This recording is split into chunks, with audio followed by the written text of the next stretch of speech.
The Hinterkaifeck Massacre, Germany's darkest unsolved mystery. Imagine a snowy night in 1922, deep in the Bavarian countryside.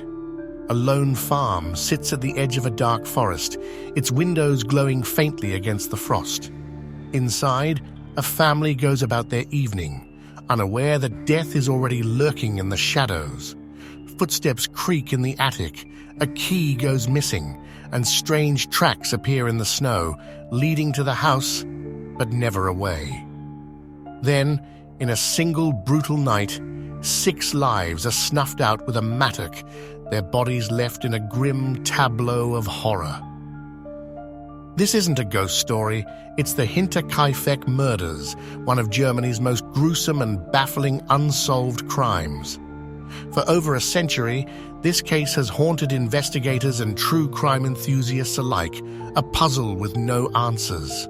Tonight, we step into the darkness of that isolated farm, unraveling the terror, the clues, and the theories. Who or what could commit such an atrocity and vanish without a trace? Let's dive in.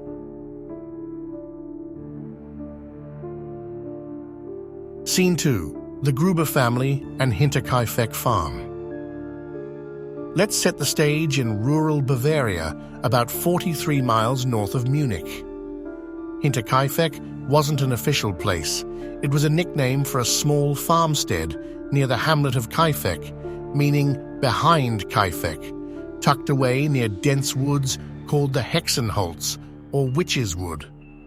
The farm, built around 1863, was home to the Gruber family. Andreas Gruber, 63, and his wife Cecilia, 72, were the patriarch and matriarch, known for their reclusive nature and hard work. Living with them were their widowed daughter, Victoria Gabriel, 35, and her 2 children, Cecilia, 7, and Joseph, 2. The family had a reputation for keeping to themselves, and whispers of dark secrets, like an incestuous relationship between Andreas and Victoria, swirled among neighbors, though nothing was ever proven. On March 31, 1922, a new maid named Maria Baumgartner, 44, arrived at the farm, escorted by her sister. It was her first day on the job, and her last. Maria's sister left after a brief stay, likely the last person to see the household alive. The Gruber family's isolation made them vulnerable, their farm a perfect target for a predator hiding in the shadows of the Witch's Wood. Scene 3. The Eerie Prelude. In the weeks leading up to that fateful night, strange things were happening at Hinterkaifeck. 6 months earlier, the family's previous maid, Crescens Rieger, quit abruptly. She told the Grubers she heard voices and footsteps in the attic, convinced the house was haunted. Andreas dismissed her fears, but the unease lingered. Then, in early March 1922, Andreas found a Munich newspaper on the property, one he hadn't bought, and no one in the area subscribed to. A few days later, he noticed footprints in the fresh snow, leading from the forest to the farm's machine room, where the door lock was broken. Chillingly, there were no tracks leading away.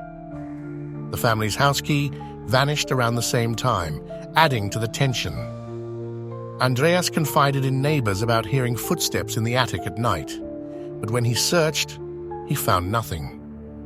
On March 30th, the night before the murders, Victoria reportedly fled the farm after a heated argument with her parents, hiding in the woods until she was found hours later. Something was brewing at Hinterkaifeck, a storm of fear and suspicion that would soon erupt into violence. Scene 4. The night of the murders.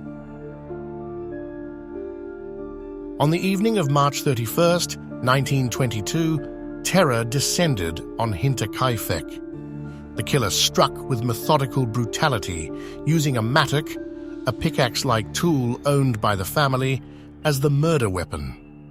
Investigators believe the perpetrator lured Andreas, Cecilia, Victoria, and young Cecilia to the barn one by one through the stable. Each was killed with savage blows to the head, their bodies stacked under hay in a grim pile. The elder Casilia had signs of strangulation and 7 head wounds, her skull cracked. Andreas's face was shredded, his cheekbones protruding through bloodied flesh. Victoria's skull was smashed with 9 star-shaped wounds, and young Cecilia's jaw was shattered. She likely lived for hours, suffering in the hay. The killer then moved to the house, where 2-year-old Joseph was bludgeoned in his bassinet with a single blow to the head. Maria Baumgartner was killed in her bedchamber, her skull also crushed. The scene was a nightmare of blood and precision, the work of someone with no mercy and no fear of being caught. Scene 5. The aftermath. What makes this case so chilling is what happened next. The killer didn't flee. They stayed at the farm for days, living among the corpses. They ate the family's food, fed the livestock, and even lit fires in the fireplace.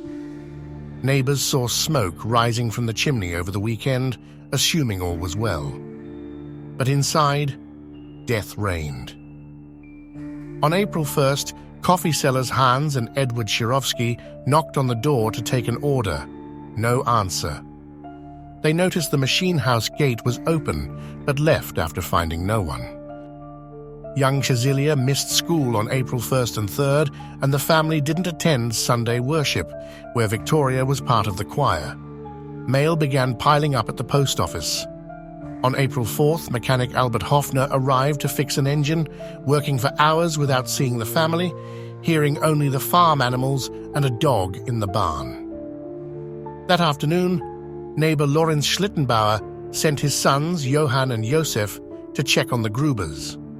When they got no response, Schlittenbauer and 2 other neighbors, Jacob Siegel and Michael Pearl, went to investigate and found the horror in the barn. Scene 6, the investigation. The nearest police station was in Munich, 45 miles away, and by the time lead investigator Georg Reingruber arrived, the crime scene was a mess. Dozens of locals had trampled through, destroying evidence. Dr. Johann Baptist Aumüller performed autopsies on April 5th, confirming the mattock as the weapon. The lack of forensic tools in 1922, fingerprints and DNA analysis weren't available, hampered the investigation. Police conducted over 100 interviews, but leads went nowhere. Money was found untouched in the house, ruling out robbery. The killer's behavior, staying at the farm, tending to the animals, suggested a personal motive or a deranged mind. The farm was demolished in 1923, and during the demolition, a bloodied mattock was found hidden in the attic, along with a rusty penknife in the hay.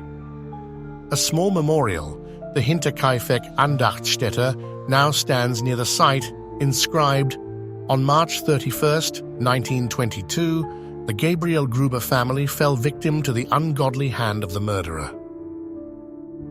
Scene 7. The suspects. Suspicion fell on several men, but no one was ever charged. Lorenz Schlittenbauer, a neighbor, was a prime suspect. He was one of the first to find the bodies and acted oddly, handling the corpses before police arrived.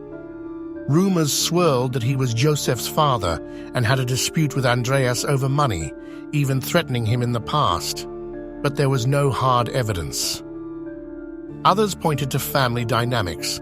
Andreas and Victoria had been convicted of incest years earlier, fueling speculation of internal betrayal. Some wondered if Victoria's husband, Carl Gabriel, reported dead in World War I, had returned to kill them in a jealous rage, though soldiers confirmed his death in the trenches. A local farmer with a criminal record and a former farmhand were also questioned, but released. The case grew cold, the mystery deepening with every dead end. Scene 8. Recent developments. Over the years, the Hinterkaifeck murders have been revisited with modern techniques, though answers remain elusive. In 2007, police academy students analyzed the case, narrowing it down to a suspect they wouldn't name out of respect for living relatives. That same year, DNA samples from the crime scene were tested, but they were too degraded for a match. A 2016 reanalysis using advanced methods yielded the same result: no conclusive matches.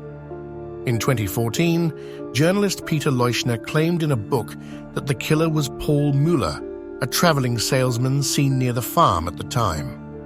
Leuschner cited witness testimonies, and a 2007 forensic model suggested the killer was left-handed, but this theory remains unproven. World War II destroyed many original records, and the farm's demolition erased potential evidence. The case remains a haunting enigma, a challenge to justice itself. Scene 9. The Theories. So, who committed the Hinterkaifeck murders? Let's explore the possibilities, each more unsettling than the last. Lorenz Schlittenbauer's revenge. Schlittenbauer had motive, money disputes and a possible affair with Victoria. Did he kill to settle a score? His odd behavior at the scene a sign of guilt? Family betrayal. The incest rumors point to dark secrets. Could a family member, driven by shame or rage, have snapped, killing everyone to bury the truth? The phantom in the attic. The footsteps and voices suggest the killer hid in the house for days before striking. Was this a drifter, a serial killer, or something supernatural tied to the witch's wood? Carl Gabriel's return. Some say Victoria's husband faked his death, returning to exact revenge. But with no proof he survived the war, this theory hangs on thin threads. A roaming predator. The brutality and lack of motive hint at a transient killer, possibly linked to other crimes in the region, preying on the isolated farm. Each theory pulls us deeper into the shadows, but none bring us closer to the truth. Scene 10. The cultural impact. The Hinterkaifeck murders didn't just shock Bavaria, they reshaped true crime. The case inspired countless books, documentaries, and films, its eerie details fueling nightmares. It's a cornerstone of German criminal history, highlighting the limits of early forensics and the need for better crime scene protocols. The story endures as a cautionary tale of isolation and the unknown, a reminder that evil can strike even in the quietest corners of the world. Today, the memorial near the farm draws visitors, its inscription a somber tribute to lives lost to an unspeakable act. Scene 11. Conclusion. So where does this leave us? Was the Hinterkaifeck killer a vengeful neighbor, a family member with buried secrets, or a phantom from the witch's wood? The 1922 murders remain unsolved, a century-old wound that refuses to heal. Could future DNA breakthroughs crack the case, or are we doomed to wonder forever? The Gruber family's silent voices echo through time, their farm a ghost in the Bavarian countryside. This mystery is a puzzle with pieces that don't fit, a darkness that lingers in the snow. What do you think? Who wielded that mattock on that fateful night? Share your theories in the comments below. Here on Legends Unveiled, we explore the mysteries, myths, and unsolved cases that captivate the world. Don't forget to like, subscribe, and hit the bell so you never miss another dive into the unknown right here on Legends Unveiled.